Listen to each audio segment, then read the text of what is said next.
নেসারাবাদীকে আমি মঞ্চে আসার জন্য অনুরোধ করছি এবং নাগরিক নিরাপদ সড়ক আন্দোলনের অন্যতম নেতা ইলিয়াস কাঞ্চনকে মঞ্চে আসার জন্য অনুরোধ করছি।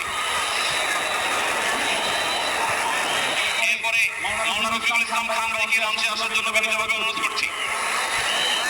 তারপরে মঞ্চে আসার জন্য আমি বিনীতভাবে অনুরোধ করছি হযরত মাওলানা হাসান হাবিব হাফিজাহুল্লাহকে, হযরত মাওলানা জুনায়েদ বাবা জুনায়েদ আল হাবিব হাফিজাহুল্লাহকে, মুফতি মিজানুর রহমান সাঈদ হাফিজাহুল্লাহকে মঞ্চে আসার জন্য বিনীতভাবে আহ্বান করছি। মহিব খানকে মঞ্চে আসার জন্য আহ্বান করছি।